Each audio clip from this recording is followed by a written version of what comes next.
1986, the Zambezi River, Africa. 1990, the Bio, South America. Three South African kayakers that share a dream: to challenge the world's classic rivers and beat the raging white waters.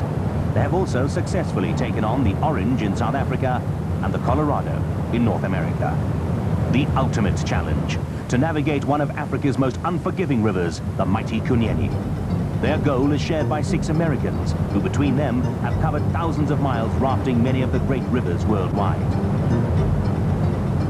Joined by 8 more Southern Africans, this international group set off on June the 11th for the Kunene River exploratory expedition to conquer a river which has not been in any way kind to previous expeditions.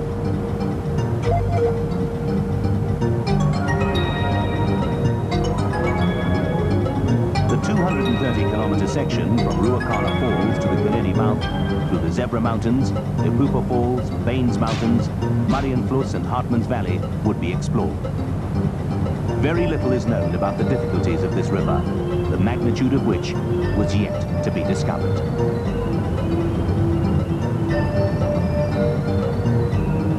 The first major obstacle en route to Epupa was the Onderusa Falls. The entire river funneled through a narrow gap over a 3-meter drop. After scouting the rapid, it was decided to ghost run the rafts through. We'll have people stationed to move the rope, and the boats will be pulled in down there. We have to make sure we keep our people and equipment intact. I've already designated who's going to do what, and everyone else just has to stay out of the way of the rope, and we'll be all right. Back on the water, and strong flowing streams were put to good use to speed up progress.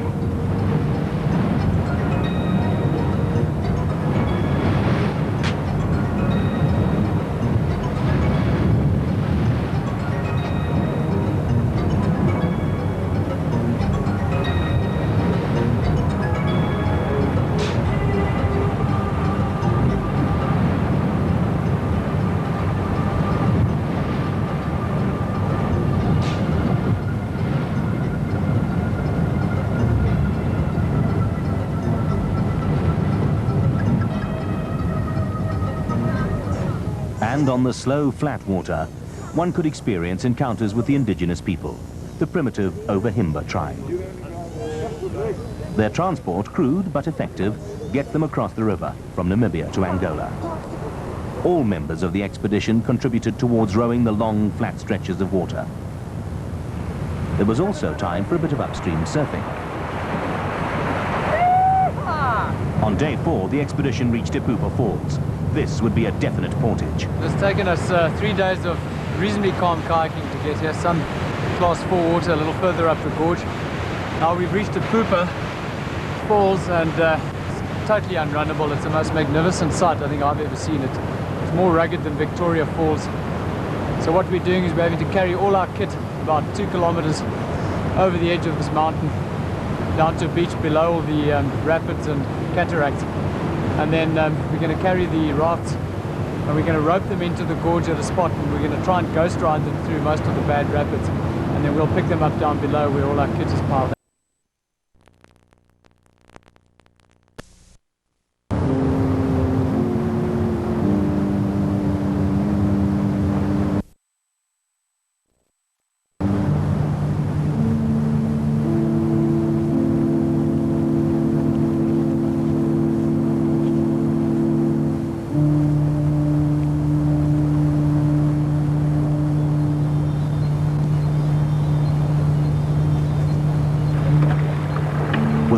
Behind them, the expedition entered day 5, a day filled with action and drama. No fewer than 6 major rapids had to be negotiated, the first of which was dubbed Kunene Keyhole, and it was exactly that. While the rafts squeezed through the narrowest of gaps, the kayaks took the safety of the chicken run.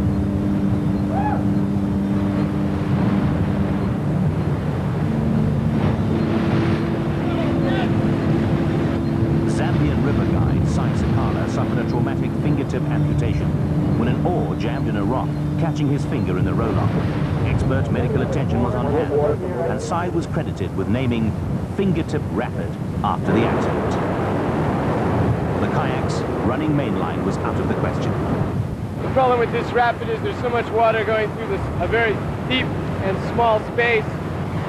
And if your entry's not perfect, you hit this rock, you ricochet off the next one, and you go straight over the top of that rock in the middle. This particular rapid is one that I don't fancy. Whoever's going in there is going to get mangled big time. But with experience and skill, and perhaps a measure of good luck, the rafts and occupants made it through unscathed.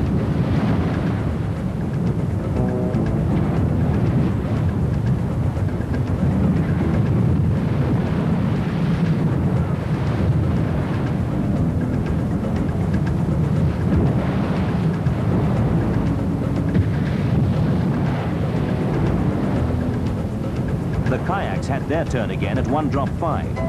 Chris Krief used a diving regulator as a precaution against staying upside down for too long. They were not prepared to take chances with the Kunene.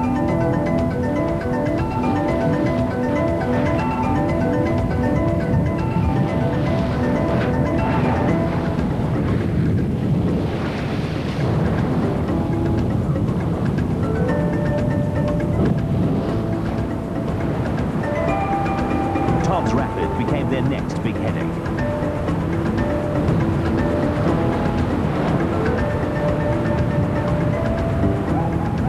James Carroll and Henry Black prematurely celebrated their run and missed the main stream. The raft was drawn into the boiling eddy, and there they stayed for the next half hour.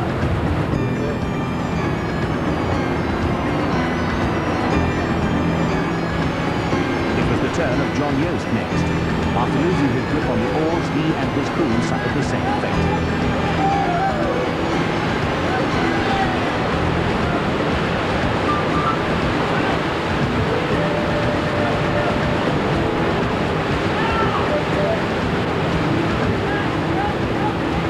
With the aid of throw ropes, the kayakers were able to assist the raft crew back into the main stream again.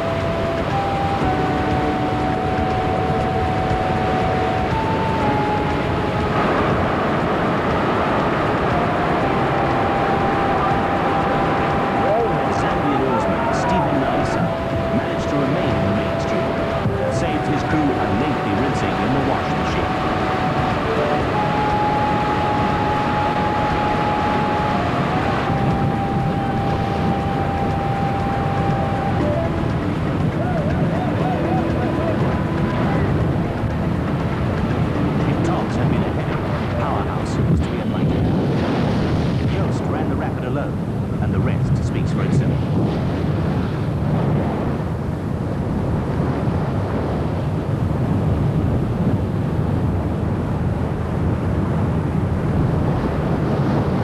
The power of the Kunene proceeded to mangle the wrapped raft.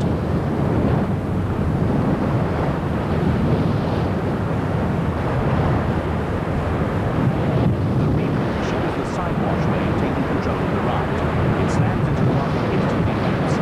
Yost was submerged for only 4 seconds, but it seems like an eternity when you're in there. Yost was lucky to come out in one piece, with Lee quick to come to his aid, while Geert began picking up the pieces. The raft eventually washed free to reveal the total destruction of the expedition's medical kit. The much-needed rest after the dramatic events of Day 5 was a welcome break. The following morning, the remaining rafts were ghost run through Powerhouse Rapid, while equipment was carried around. Chris and John in the kayaks formed a salvage team to bring the rafts to the side.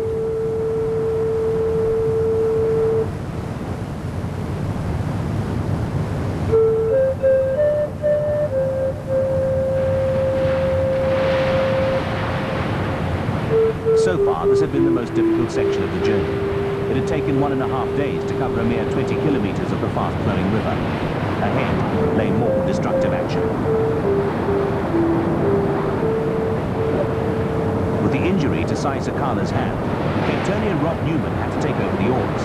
As a newcomer to the task, he settled in fast and cruised through the white water with apparent ease. Fellow Capetonian Rudolf van Riet, an experienced kayak paddler, took the opportunity on calmer waters to get some experience on the oar boat. At this stage, the Kunene begins to pass through jagged rocky landscape, splitting up frequently. The fast flow over the rocks creating bumpy swirls and eddies, making the handling of the rafts and kayaks tricky.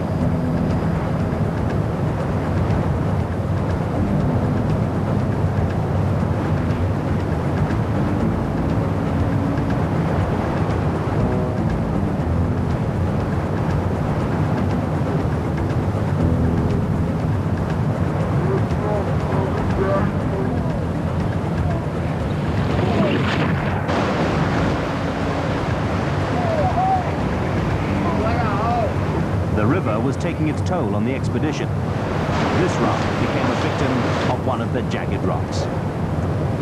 Well, we approached the rapid and unfortunately we were full of water. I couldn't pull into the eddy, so we just got the boat lined up best we could and went straight into the hole. And the first rock that we hit, the first rapid that we hit, the tube exploded on the left-hand side. It was just a huge gash, it just exploded. We went down the next 4 rapids. We're holding bits and pieces together. Everything happened so fast, you know, you really look after yourself and the boat and your buddies. Unfortunately, the frame was broken, so we're going to make it into a paddle boat from now onwards and paddle the rest of the way down. But the raft wasn't the only casualty. We've gone through a terrible rapid, boats broken. My particular concern was one of our boatmen from Zambia who has 2 fractured fingers and a torn ear where they went over a rock. I've managed to stabilize the fingers, and it's going to be really a matter of keeping him out of action for a while. I don't think there's anything that's life-threatening, but it's going to be very inconvenient for the whole crew. The Potholes, a short portage of only 100 meters, but it took 3 hours to complete. With the 2 Zambian oarsmen effectively out of action, expedition leader John Yost had his hands full working out the logistics from here on. Yost from Angels Camp, California, is a pioneer of exploratory expeditions, and for more than 20 years has journeyed major rivers throughout the world.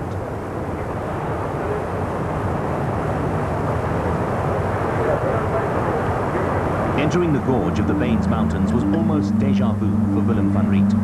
28 years earlier, he and companion Gordon Rowe had paddled this same journey in heavy glass fiber canoes carrying all their supplies for more than 2 weeks. One can only imagine the level of endurance that was required then. The luxury of rafts did not exist in those days. Retracing his steps from almost 3 decades earlier was a dream come true for Willem.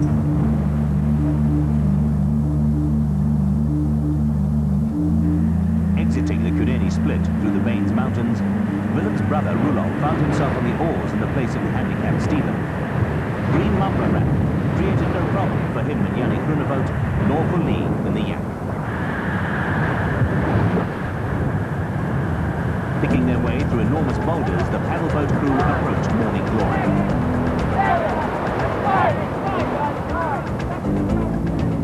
This time, the rafts held on in the stoppers.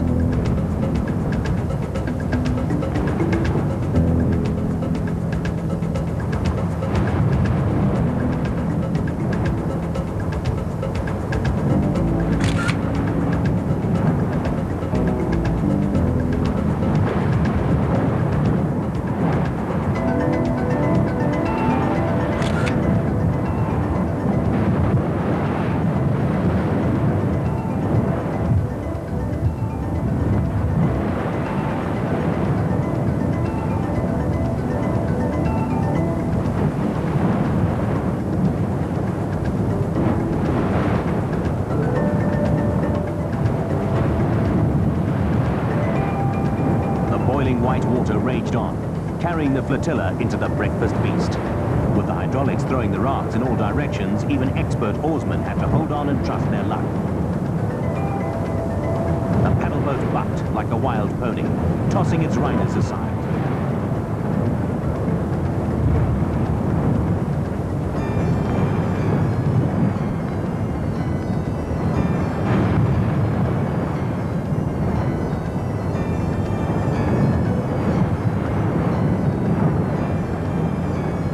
Down into the hole, and one of the crew goes AWOL.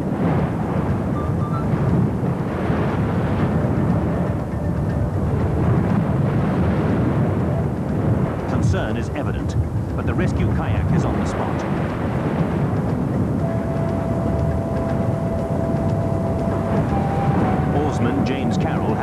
whatever comes his way.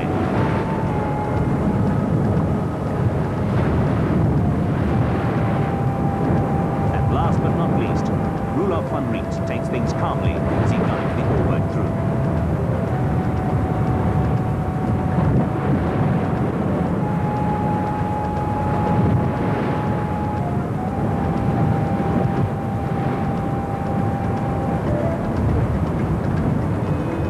John Engelman was the swimmer in Breakfast Beast. Oh, we just get all turned around, throw one big hole in another off this rock. Then I went down just backwards to me and hit the hole. I thought I was on the upside of the raft. And he just threw me over backwards. Forgot to take a breath or something, but I was fighting to get up to the top. When I did pop up, Chris was right there. I was able to hold on the kayak and get my breath. The Kunene was beginning to leave the mountains and flatten out into the Narvik Desert.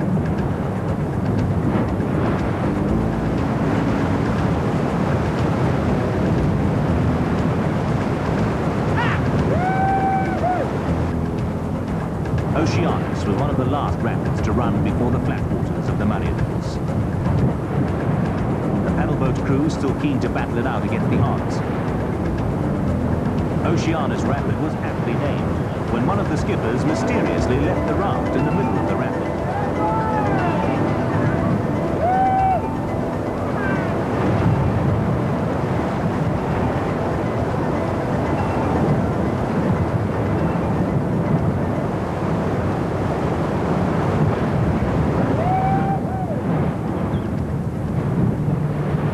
The vast open spaces of the Marienfels.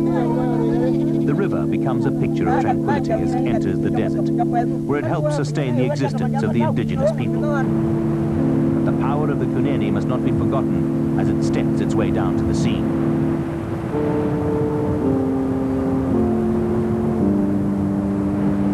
With approximately 60 kilometers to the sea, the river transforms into long stretches of flat water interspersed with fast-flowing grade 1 and 2 rapids.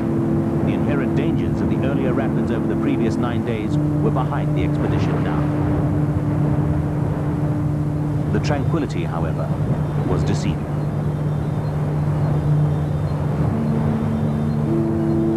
Beneath the calm waters now lay another kind of danger. The presence of crocodiles meant that suitable precautions had to be taken. Crocodile encounters increased during the latter part of the journey. This is the damage inflicted on a raft by a 5.5-meter croc. After 13 grueling days of kilometer after kilometer paddling flat water, being pounded by numerous grade 6 rapids, thinking perhaps it's your last ever swim having been thrown into the middle of one, undertaking arduous portages, manhandling heavy rafts and equipment across cliff edges, and outsmarting several massive crocs, the expedition finally reached Foz de Kunene, the mouth of the mighty Kunene River, one of Africa's toughest.